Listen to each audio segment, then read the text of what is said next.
Good morning বন্ধুরা, আজকে আমি বানাবো ডিমের সর্ষে পোস্ত। দেখো, সর্ষে পোস্ত বানানোর জন্য লাগছে ডিম। তোমাদের যটা প্রয়োজন সেভাবে নিবে। আর নিয়ে নিয়েছি পেঁয়াজ কুচি, ডিমটা ভাজার জন্য, অমলেট করব তাই। এখানে নিয়ে নিয়েছি নুন, হলুদ, পাঁচফোড়ন, এখানে টমেটো, এখানে সর্ষে পোস্ত, কাঁচা লঙ্কা দেখো পেস্ট করা আছে, আদা পেস্ট করা আছে, আর রসুন পেস্ট করা আছে। আর এইখানে নিয়ে নিয়েছি সামান্য পরিমাণে লম্বা লম্বা করে পেঁয়াজ। আর দেখো বন্ধুরা, কড়াইয়ের মধ্যে আমি তেল দিয়ে দিয়েছি ডিমটা ভেজে নেব বলে। আর বাড়িতে যদি দুটো ডিম থাকে তো অনায়াসে তোমরা 3টে ডিমে ভেজে নিতে পারো। দেখো আমি কিভাবে ভাজবো সেটাই তোমাদের দেখাবো। আমি আগে ভেজে নিই, 2 থেকে 3টে করব। 3টে ভেজে তোমাদের কাছে আবার ফিরে আসব। দেখো বন্ধুরা, একটি আমি ভেজে নিয়েছি, আরও একটি কড়াইয়ে হচ্ছে, আরও একটি করব। আমি 2 থেকে 3টে ডিম ভাজলাম। হ্যাঁ, একদম ছোট ছোট করে বানিয়ে নিলাম। যখন দেখবো বাড়িতে ডিম বেশি না থাকলে তোমরা এইভাবে বানিয়ে নেবে, দেখবে খেতেও ভালো লাগবে আর সবারও হয়ে যাবে। এভাবে আমি আরও একটি ডিম ভেজে নেব, তারপর তোমাদের কাছে। দেখো বন্ধুরা, ডিমগুলো আমি ভেজে নিয়েছি। দেখো খুব ছোট বলতে খুব ছোট হয়নি। দেখো, আর ওই কড়াইয়ের মধ্যে আরও একটু সর্ষের তেল দিয়ে দিলাম। আর দিয়ে দিলাম সামান্য পরিমাণে পাঁচফোড়ন। আর দিয়ে দেবো লম্বা লম্বা করে কেটে রাখা সামান্য পরিমাণে পেঁয়াজ। পেঁয়াজটাকে একটু লাল করে ভেজে নেব।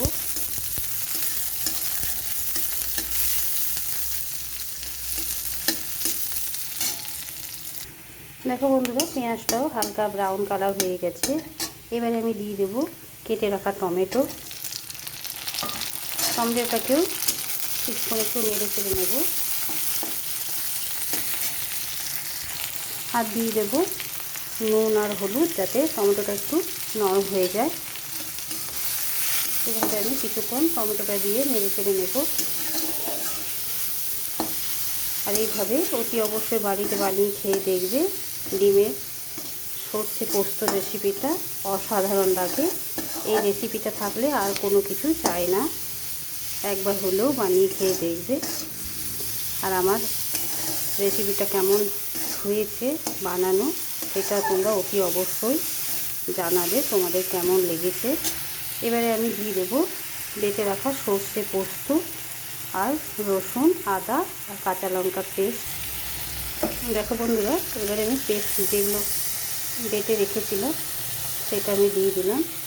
আর দিয়ে দেবো সামান্য পরিমাণে জল। আগে আমি এর সাথে কষিয়ে নিই, তারপর পরে বাটিটা ধুয়ে কিছুটা জল দিয়ে দেবো।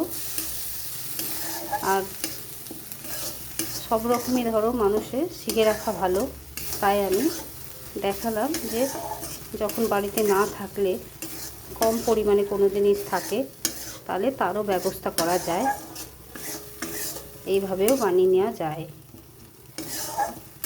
এবারে আমি একটু বাটি ধুয়ে জল দিয়ে দেবো। দেখো বন্ধুরা, জল দিয়ে দিয়েছি।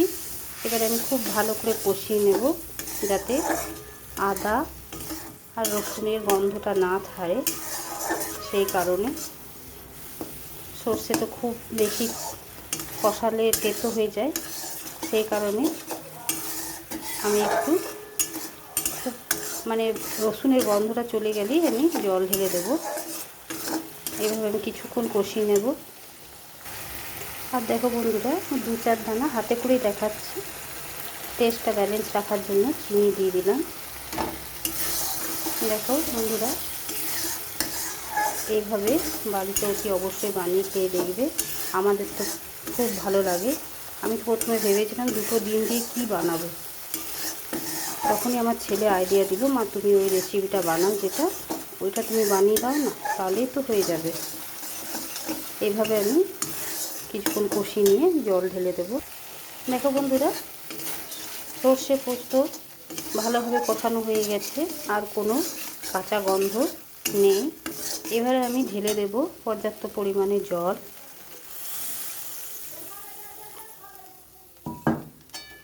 যতটুকু দরকার তোমরা নেবে, গ্রেভিটা তোমাদের তোমাদের ইচ্ছে অনুসারে দেবে জলটা। আমার এতটুকুই দরকার, আমি তাই এতটুকুই দিলাম, পরে দেখে নেব। এখন ফুটে ওঠার অপেক্ষায় রইব, তারপর আমি ডিমগুলো ছেড়ে দেব। দেখো বন্ধুরা, ঝোলটা ফুটে উঠেছে। এবারে আমি ডিমগুলো দিয়ে দেবো একে একে, প্রত্যেকটা ডিম এইভাবে আমি দিয়ে তারপর আমি ফুটতে দেবো, তারপর নামিয়ে নেব। দেখো বন্ধুরা, সমস্ত ডিম ভালোভাবে ফুটে গেছে আর ঝোলও ভালো মতন ঢুকে গেছে। এবার আমি ঢেলে নিয়ে তোমাদের কাছে ফিরে আসছি। দেখো বন্ধুরা, ডিম সর্ষের রেসিপিটা তৈরি হয়ে গেছে। তোমাদের যদি ভালো লেগে থাকে তাই লাইক, শেয়ার এবং চ্যানেলটিকে সাবস্ক্রাইব করে দেবে বন্ধুরা, আর পরিবার পরিজনের সাথে শেয়ার করে দেবে। আজকের মতন এতটুকুই, কালকে আবার অন্য কোনো রেসিপি নিয়ে তোমাদের কাছে হাজির হব।